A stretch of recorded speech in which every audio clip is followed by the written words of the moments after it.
Abraham தனி மனிதனாய் இருந்து அவன் தேசத்தை சுதந்தரித்துக் கொண்டான் என்று வேதம் நமக்கு சாட்சி கொடுக்கிறது. இன்னைக்கு நாம் இவ்வளவு பேர் இருக்கிறோமே, இவ்வளவு பேர் இருக்கிறோமே, தேசம் இயேசுவை நோக்கி பார்க்க முடியவில்லை.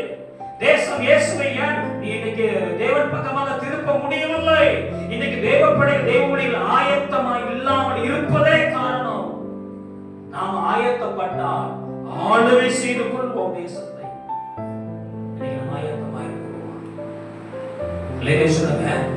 அப்போஸ்தலனாகிய பவுல் ஆயத்தமானான். ஆண்டவரே, நான் என்ன செய்ய நீ சித்தமாய் இருக்கிறீர்?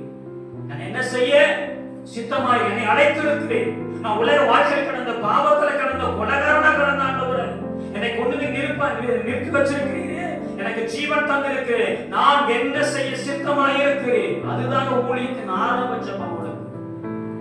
இந்த ஜெபம் எல்லாத்துக்கும் நமக்கு தேவை. இந்த பட்டணத்தில் ஆண்டவர் வைச்சிருக்கிறேன், உன்னுடைய சித்தம் என்ன ஆண்டவரே? நான் என்ன செய்ய நீ சித்தமாய் இருக்கிறேன்? இந்த ஊழியத்தில் வைத்திருக்கிறேன் ஆண்டவரே, நான் என்ன செய்யப்பட வேண்டும்? இந்த திருப்பூர் மாவட்டத்தில் வைத்திருக்கிறீர்களே, நான் என்ன செய்ய நீ சித்தமாய் இருக்கிறேன்? என்னை அனுப்பும் ஆண்டவரே.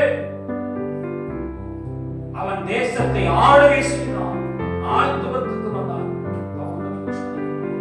அநேக சபைகளை ஸ்தாபித்தாங்க. அவனுக்கு நேருக்கு போராட்டம், பிரச்சனை, சிறைச்சாலையில் அகப்பட்டு இருந்த சூழலிலும் கூட அவன் கர்த்தருடைய வேத வார்த்தை எழுதினான் என்று வேதம் நமக்கு சாட்சி கொடுக்கிறது அல்லவா? இயேசுடைய சீசனா அப்போஸ்தலனாகிய பவுல் இல்ல. இயேசு கூட இருந்த சீசர்கள் சாதிக்க முடியாத காரியத்தை அப்போஸ்தலனாகிய பவுல் செய்யக்கூடிய காரணம் என்ன? தன்னை ஆயத்தப்படுத்தினான், தன்னை அர்ப்பணித்தான். என் ஆண்டவருக்காக எல்லாவற்றையும் நான் இழந்து விடுகிறேன், எல்லாவற்றையும் குப்பையாக எண்ணுகிறேன், எல்லாவற்றையும் குப்பையாக எண்ணுகிறேன். நீ ஆயத்தப்பட்டால் ஆசீர்வாதத்தை சுதந்தரித்துக் கொள்வீர்கள். மத்தேயு 25:34 வாசிக்கிறத பார்க்கணும். உலகம் உண்டான முதல் உங்களுக்காக ஆயத்தம் பண்ணப்பட்டிருக்கிற ராஜ்யத்தை சுதந்தரித்துக் கொள்வீர்கள். கவனிங்க. அப்பொழுது ராஜா தமது வலது பக்கத்தில் நிற்பவர்களை பார்த்து, வாருங்கள், என் பிதாவினால் ஆசீர்வதிக்கப்பட்டவர்களே, உலகம் உண்டான முதல் உங்களுக்காகவே. ஏங்கோ கவனிங்க, கர்த்தருடைய வார்த்தை நல்ல கவனிங்க. உலகம் உண்டான முதல் உங்களுக்காகவே மீண்டும் நான் சொல்லுகிறேன், உங்களுக்காகவே ஆயத்தம் பண்ணப்பட்டிருக்கிற ராஜ்யத்தை சுதந்தரித்துக் கொள்ளுங்கள். தேவனுடைய ராஜ்யம் ஆசீர்வாதங்க.